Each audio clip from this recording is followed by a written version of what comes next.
Hi dear student, today our topic is periodic classification of elements. Periodic table provide a basic framework to study the periodic behavior of elements. Periodic table describe the physical and chemical property of element and their compound. In simple word, periodic table element को एक तरतीब के साथ रखता है जिससे तमाम elements जिनकी केमिकल प्रॉपर्टी और फिजिकल प्रॉपर्टी एक जैसी होती है वो एक ग्रुप में आ जाते हैं। इसके साथ साथ periodic टेबल उन एलिमेंट्स से बनने वाले कंपाउंड के बारे में भी दुरुस्त मालूमात देता है। तो अब हम डिस्कस करते हैं history of periodic table. Historical background. In early history a Muslim scientist Al Razi, जो इल्मुल मेडिसिन का फादर कहा जाता है, उसने एक periodic टेबल दिया था जो एक सिंपल periodic टेबल कहलाता है। उसने classified substances on the base of their physical and chemical property, कि उसने एलिमेंट को तरतीब दिया उनकी केमिकल प्रॉपर्टी को सामने रखते हुए और उनकी फिजिकल प्रॉपर्टी को सामने रखते हुए। इसके बाद नया साइंटिस्ट जिसने periodic टेबल पे काम किया था उसका नाम था J.W. Döbereiner. He was a German scientist और उसने एक लॉ दिया था जिसको लॉ ऑफ ट्राइड भी कहते हैं या डु बर्नियर ट्राइड भी कहते हैं। ट्राइड का मतलब 3, और इसने ये लॉ दिया था 1829 के अंदर। He grouped element to show that atomic weight of a middle element one an average of 2 similar elements, के ये 3 एलिमेंट हों तो उनमें से कोई भी एक एलिमेंट एवरेज वेट रखता है बाकी 2 का। इसको समझाने के लिए एक एग्जांपल देता हूं कि लिथियम है, उसका एटॉमिक वेट है 6.94 और पोटाशियम का एटॉमिक वेट है 39.10। तो इसी हिसाब से जो सोडियम का एटॉमिक वेट बनेगा ये दोनों का एवरेज बनेगा, यानी लिथियम का और पोटाशियम का जो एवरेज होगा वो उसका सोडियम का एटॉमिक वेट होगा। अब प्रैक्टिकली हम उसको करके देखते हैं। लिथियम का एटॉमिक वेट लिखा और पोटाशियम का एटॉमिक वेट लिखा, दोनों को प्लस किया तो ये हमारे पास आए 46.04 और इसको 2 पे डिवाइड किया ताकि उनका एवरेज ले सके, और इस तरह जो दोनों का एवरेज निकलता है वो 23.02 है। और एक्चुअल में जो मॉडर्न periodic टेबल के अंदर सोडियम का एटॉमिक वेट बनता है वो बनता है 22.99, मीन टू से 23 जो है ना एटॉमिक वेट बनता है। इस हिसाब से डु बर्नियर ने जो लॉ दिया था लॉ ऑफ ट्राइड वो बिल्कुल एग्जैक्ट प्रिडिक्शन करता है मुख्तलिफ एलिमेंट्स की उसके periodic टेबल के अंदर, और इवन के बाद में भी जो periodic टेबल मौजूदा है उसके अंदर भी इसको गैस करने में उसका अपना एक रोल है। नया साइंटिस्ट जिसने periodic टेबल के अंदर अपनी कंट्रीब्यूशन दी वो एक इंग्लिश केमिस्ट था और उसका नाम था न्यूलैंड, और उसने दिया था एक लॉ जिसको हम कहते हैं लॉ ऑफ ऑक्टेव। ऑक्टेव का मतलब होता है 8, और ये लॉ आया था 1865 के अंदर। He classified 62 known element in an increasing order of their atomic masses, कि उस वक़्त उसके दौर में न्यूलैंड के दौर में जो एलिमेंट डिस्कवर हो चुके थे वो उनकी टोटल तादाद थी 62, और उन्होंने 62 एलिमेंट को उनके एटॉमिक मास के हिसाब से उसको अरेंज किया। और he notice that every 8 element had some properties in common with the first one, कि उसने ये कहा था कि हर 8वां एलिमेंट जब उसने उनको अरेंज किया था उनके एटॉमिक वेट के एतबार से, तो उसने ये डिस्कवर किया कि हर 8वां एलिमेंट पहले वाले एलिमेंट के साथ कुछ सिमिलरिटी रखता है। अब हम डिस्कस करते हैं उसका एटॉमिक उसका periodic टेबल। तो periodic टेबल उसने टोटल जो है ना वो 8 कॉलम बनाए थे। तो यहाँ पे अब मैं डिस्कस करता हूँ कि अगर ये हाइड्रोजन है, हाइड्रोजन के बाद फ्लोरीन है, क्लोरीन है, कोबाल्ट निकल है, ब्रोमीन है, लेड है, आयोडीन है, उसके बाद प्लाटिनियम है।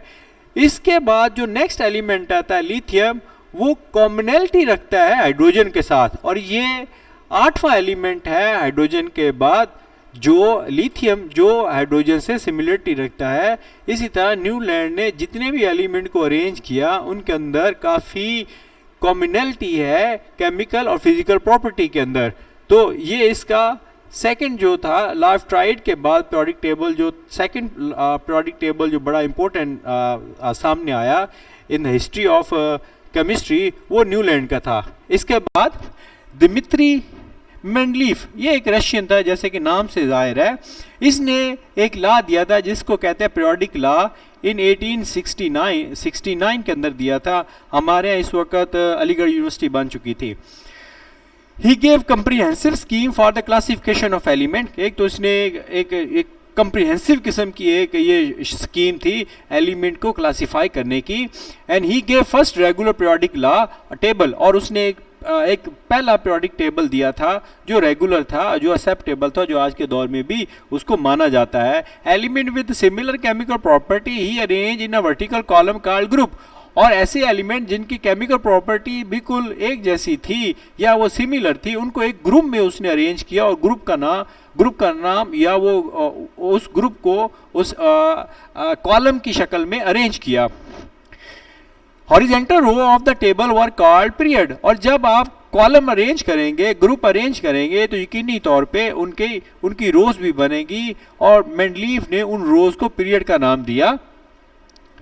ही arrange element in ascending order of the atomic masses, और साथ ही उसने जो कॉलम क्रिएट किए थे या ग्रुप क्रिएट किए थे, उनके अंदर जो जब एलिमेंट को उनके एटॉमिक मासेस के एतबार से अरेंज किया, तो उसके अंदर उसने कुछ जगह भी खाली की। All elements have similar property at regular interval. तो उसने ये देखा कि जितने भी एलिमेंट है वो रेगुलर इंटरवल के बाद एक जैसी कैरेक्टरिस्टिक, एक जैसी प्रॉपर्टी को वो शो करते जा रहे हैं। He left some gap in his table which had not yet been discovered।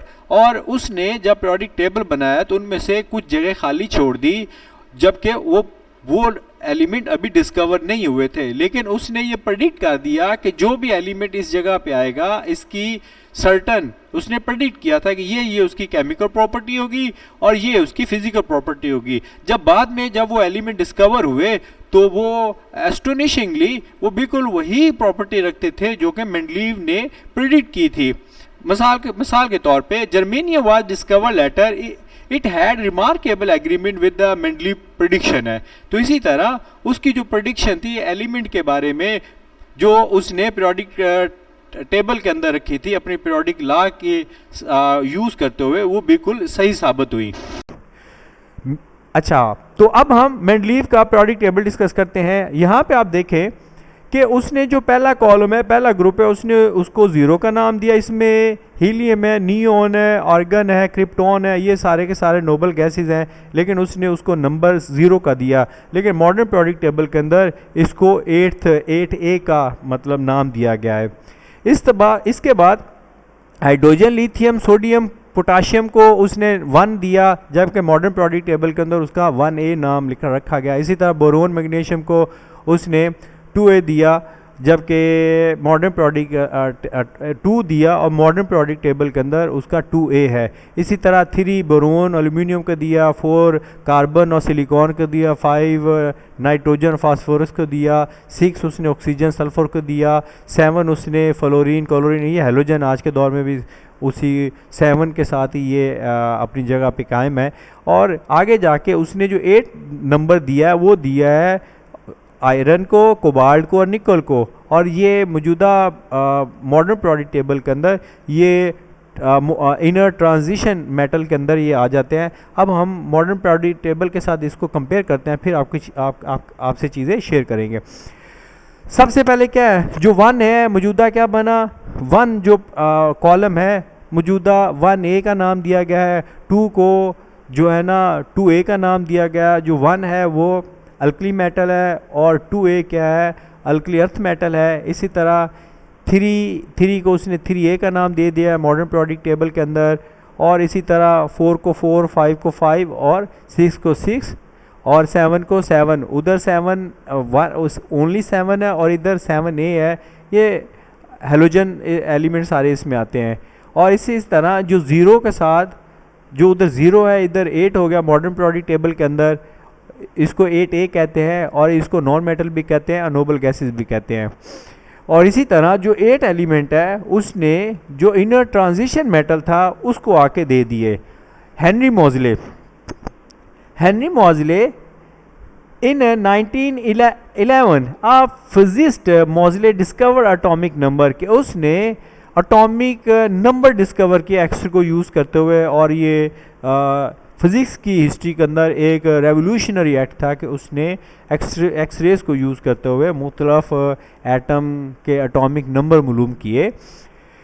Moseley discovered that the major property of an element are determined by the atomic number, not by the atomic weight। कि उसने ये कहा कि major property किसी element की उसकी atomic weight की बना पे नहीं है, जैसे एटॉमिक मास की बना पे नहीं है। जैसे कि मोज़ले ने अपना पीरियोडिक टेबल जो दिया था उसके अंदर उसने एलिमेंट को एटॉमिक मास के अतबार से अरेंज किया था, लेकिन उसके अंदर कुछ सिकम रह गए, कुछ फॉल्ट्स रह गए। लेकिन जैसे ही मोज़ले ने डिस्कवर किया एटॉमिक नंबर, और जब एलिमेंट को एटॉमिक नंबर के अतबार से जो मेंडलीव का पीरियोडिक टेबल था उसको जब एटॉमिक नंबर के अतबार से उनको अरेंज किया गया, तो